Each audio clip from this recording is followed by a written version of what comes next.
Ja, det er oss nå, ja.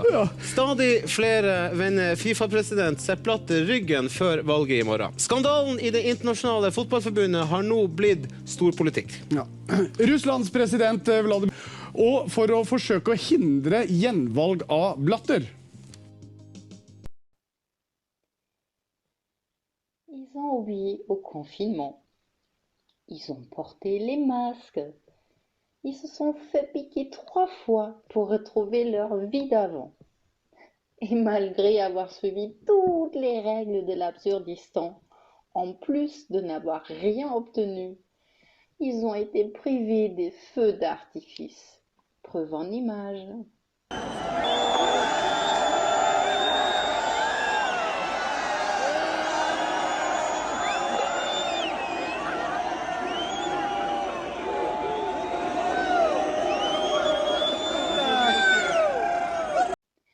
Le gouvernement les avait pourtant prévenus. Et les voilà qui quittent les lieux la queue entre les jambes. I USA slenger nå nok en kandidat fra det republikanske partiet seg på valgkampen om å bli USAs neste president. C'est ce qu'on appelle littéralement cracher à la figure du peuple. Agnès Buzyn, toujours mise en examen pour mise en danger de la vie d'autrui, a reçu le titre. Elle qui, après avoir désinformé le peuple sur l'évolution de la pandémie, a tout simplement abandonné le navire pour se présenter au municipal pour le résultat que nous connaissons. Hvordan er det å få en pris for å ha den rareste latteren i Trøndelag? Nei, hva skal jeg si til det da? Synes du det er ubehagelig? Nei, jeg fikk jo mye tilbakemeldinger på det da. Ja. Så... Skryt? Ja, egentlig stort sett. Ja. Det gikk jo på radioen, og det var en som måtte kjøre inn i busslommet og flir da, når han hørte at jeg kom på radioen.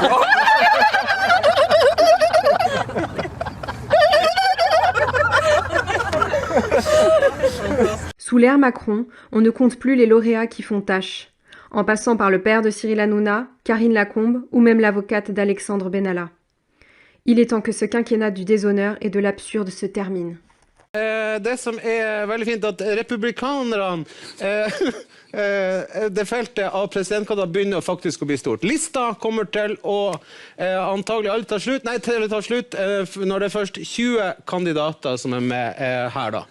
Med hjelp fra magasinet The Economist har vi delt opp kandidatene i ulike kategorier, og her er jo dem som regnes som de håpløse. Det er jo Lindsey Graham. Comment cet homme a pu arriver à cette fonction ? Piètre ministre de l'économie sous Hollande, il traitait les ouvriers d'illettrés.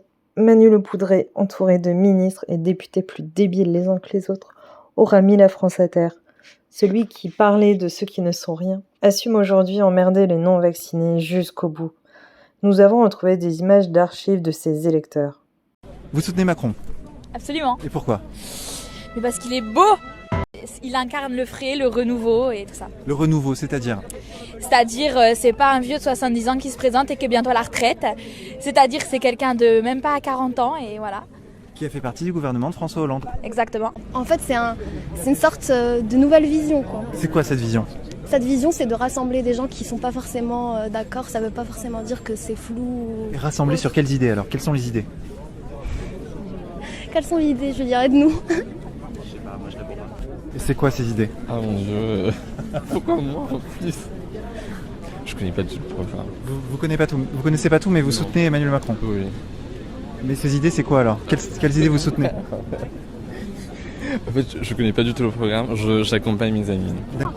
On marche avant. Marche avant, mais où ? Vers quelle direction ? Dans quelle direction ? Vers le bonheur. Le bonheur ? Oui.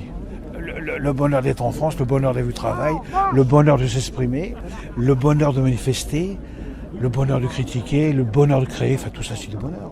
Macron, c'est un banquier. Et avoir un ami banquier, je le répète, c'est une chance. Et c'est une chance aussi pour la France. Alors c'est en fait un des premiers hommes politiques qui avance activement des positions féministes tout court. Par exemple, il y a de la base d'En Marche, il y a plusieurs hommes qui sont prononcés donc, sur des positions féministes qui très concrètes en fait, de manière très concrète, qui proposent de l'aide aux femmes qui s'engagent au sein d'En Marche par exemple. Vous avez quel âge ? 16 ans. 16 ans, donc vous n'allez pas voter ? Non. D'accord. Vous auriez voté pour Emmanuel Macron ? Oui, enfin, c'est pour me renseigner. Et pourquoi ? Pourquoi Macron ? Pourquoi Macron ? Alors, Je sais pas, c'est pour ça que je vais au meeting pour me forger Un avis. Oui. Mais vous auriez voté pour lui si vous aviez eu 18 ans. Oui, plutôt. Sans savoir quelles sont ses idées. Si, bien sûr, mais avec l'âge, je pense que j'aurais eu plus de recul. Moi, je soutiens Emmanuel Macron parce que Macron, en fait, il donne une place importante aux femmes. Il incite les femmes, en fait, à rentrer dans son mouvement. Et les femmes, elles ont également en fait, une place, en fait. Et ce qui est de plus inquiétant est que ces deux jeunes filles seront en âge de voter en 2022. Mais petit espoir, on ne serait pas surpris d'apprendre que tous ces gens se sont étouffés, car, au vu de leur faible QI, ils doivent avoir sans doute besoin de réfléchir pour inspirer et expirer. Det var jo strålende. Den tidligere FrB-lederen Carl I. Hagen nekter å gi opp stortingspensjonen. Han mener han blitt frarøvet.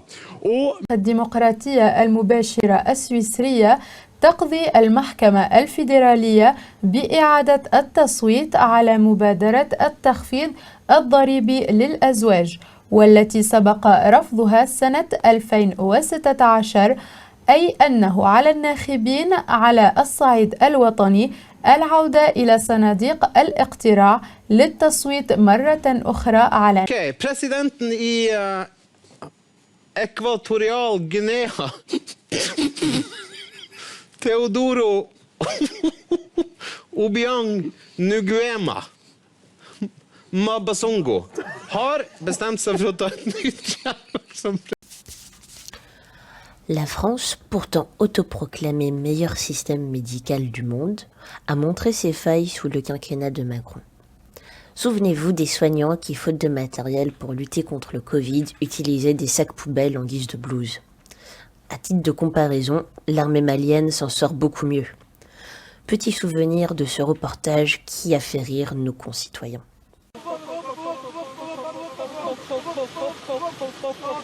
À défaut d'avoir suffisamment de munitions, les militaires maliens ont de l'imagination.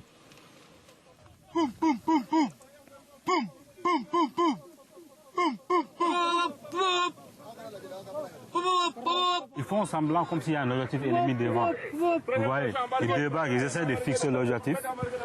L'autre section vient les porter appui. Maintenant, eux embarquent pour marcher sur l'objectif. Tandis que l'autre section qui est partie à gauche va se mettre maintenant à tirer. Ouais. Cette offensive-là n'a pas fait de victimes, mais l'armée a hâte de prendre sa revanche après la débâcle du printemps. Les soldats se préparent comme ils le peuvent dans ces territoires semi-désertiques de la région de Mopti, à la frontière des zones contrôlées par les islamistes. Il ne manque pas d'allant, mais de matériel et d'organisation. Les militaires viennent de limoger le Premier ministre. Ils n'hésitent pas non plus à imputer aux politiques la responsabilité de leur défaite. Les soignantes ne croient plus au gouvernement. Et comme un symbole, les soignantes se sont même payé le luxe de snober le président venu faire la com à l'hôpital. Heureusement pour lui, les Playmobil, à l'instar de la députée du Tarn Marie-Christine Verdier-Joucla, continuent encore de se trouver des excuses minables. Même les journalopes de BFM TV étaient sidérés par tant de mauvaise foi. Voyez par vous-même. Aujourd'hui, la France insoumise, je le répète, fait le choix de ne pas sauver des vies. Parce que réengorger les hôpitaux, alors que ça fait des mois et des mois qu'ils nous bassinent en disant qu'on ne fait rien avec les hôpitaux, aujourd'hui on propose un pass vaccinal pour désengorger... Reconnaissez-le, parmi les soignants. Mais, comment ça, il y a moins de monde parmi les soignants? Excusez-moi, je ne comprends pas ce que vous dites. Je dis qu'aujourd'hui, et ce sont les chefs de service qui le disent, il y a moins de personnel aujourd'hui dans les hôpitaux publics en France qu'il y a 2 ans. Parce qu'il y a beaucoup de démissions et que les gens ne reviennent pas. Oui. Donc ça, c'est quand même votre responsabilité en tant que... Ah non, pas du tout. Moi, je suis désolée. Je suis désolée. C'est pas du tout de notre responsabilité. Vous plaisantez ou pas? L'hôpital public, c'est pas la responsabilité de l'État et du gouvernement. C'est la faute à Mélenchon. Attendez. On reprend à l'ordre. Si les gens aujourd'hui démissionnent, et moi j'ai été en contact avec des infirmières en réanimation, elles démissionnent parce qu'elles n'en peuvent plus et qu'elles en ont marre. Et elles en ont marre pourquoi? Pas parce qu'il y a manque de moyens. Je vous rappelle qu'on a voté le Ségur de la santé, rien que pour le département du Tarn, c'est 40 millions qui sont investis dans les hôpitaux. C'est une somme qui a été investie pendant les 10 dernières années, on le fait en 1 an. Donc il faut arrêter de raconter des bêtises, il faut arrêter de dire qu'on n'a pas investi dans les hôpitaux. On le fait depuis janvier 2020 avec le plan Donc tout va bien à l'hôpital? Non, Non, j'ai pas dit que tout allait bien, mais si les infirmières démissionnent aujourd'hui, par exemple, la réanimation, qu'on va discuter avec elles, c'est parce qu'elles en peuvent plus. Et pourquoi elles n'en peuvent plus? Parce qu'aujourd'hui, elles sont à saturation d'être obligées de soigner des gens qui refusent de se faire vacciner. Donc elles partent parce qu'il y a des non-vaccinés. Oh, mais c'est franchement... Mais attendez, excusez-moi, mais vous avez parlé avec des infirmières en réanimation? Oui, moi, tous les jours, on les interviewe, on est avec eux en reportage, etc. Et quand ils étaient en grève, et les vagues successives de grève, là, c'était aussi à cause des non-vaccinés. Et je vous assure aujourd'hui que c'est un ras-le-bol général. Et chaque fois que je parle avec des soignants, c'est quand même un ras-le-bol général. Et aujourd'hui, le Ségur de la santé se met en marche. En tout cas, je peux vous dire que dans le Tarn, tout le monde est content des annonces. Et il n'y a pas que dans le Tarn. Elle démissionne dans le Tarn aussi, si vous voulez, non, elle démissionne parce que justement, elles n'en peuvent plus. Elles n'en peuvent plus d'être soumises à un rythme quand même effréné depuis quand même bientôt 2 ans. Et moi, je salue aujourd'hui, malgré tout, leur travail, tout ce qu'elles ont pu faire. Mais à un moment donné, l'homme est l'homme. Voilà, des fois, c'est plus possible de continuer. Alors après, heureusement, c'est pas tout le monde. Et l'hôpital continue à fonctionner.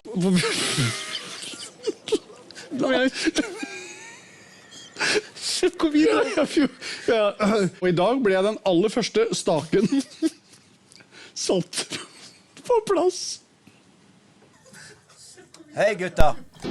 Og nå gjenstår det bare for oss to å takke så mye for følget. Håper dere har kost dere. Nå blir det straks sport, Truls. Ja, og der skal vi få se at Michel Platini Allah